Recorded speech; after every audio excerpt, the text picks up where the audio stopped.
بالأمس كانوا ملوكا في منازلهم، واليوم هم في بلاد الكفر عبدان. فلو تراهم حيارى لا دليل لهم، عليهم من ثياب الذل ألوان.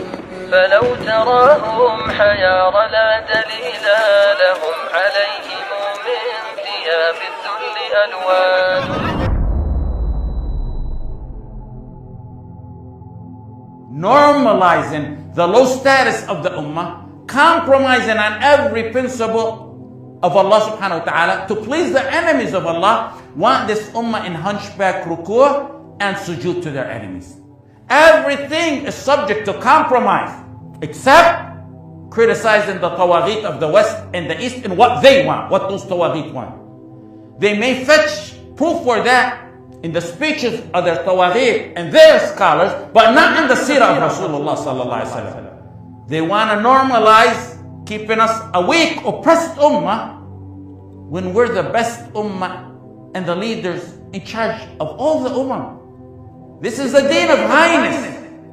This is a deen of glory and honor, even in what's perceived as the lowest of low times. وَلَا تَهِنُوا وَلَا تَحْزَنُوا وَأَنْتُمُ الْأَعْلَوْنَ إِن كُنْتُم مُؤْمِنِينَ. Don't become weak.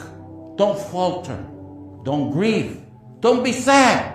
You're superior. You're victorious if you're a true believer. If you're a true believer.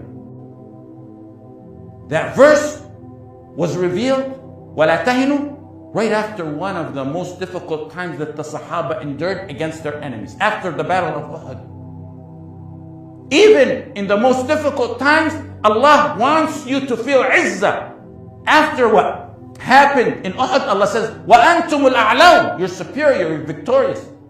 You don't compare a treaty that Allah called Al-Fath Al-Mubin to surrenderous treaties with Zionists and crusaders compromising on the deen of Allah, normalizing with the enemies of Allah on lands that were irrigated with the blood and sweat of Sahaba to Rasulullah sallallahu alaihi wasallam.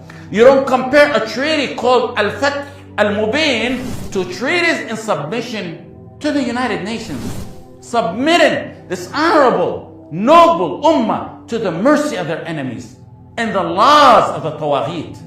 Rasulullah sallallahu alaihi wasallam didn't raise an ummah to see its woman in the courtyard of one of its holiest sites being beaten by the descendants of the swines, while the tawaghit run one after another in submission. يُسَارِعُونَ فِيهِمْ يَقُولُونَ نَخْشَىٰ أَن تُصِيبَنَا دَائِرَةٌ. They're all on their knees signing and begging in humiliation, normalizing treaties.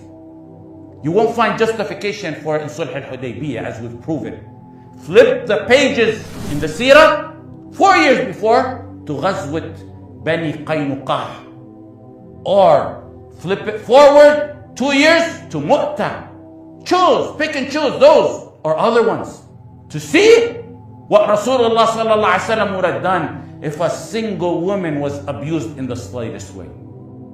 Anywhere on the face of the earth, let alone in the courtyard of the site he was journeyed to from Al-Masjid Al-Haram. Imagine he knew a woman or a child or a man was abused in the courtyard of the site he was journeyed from to Sidrat al-Muntaha.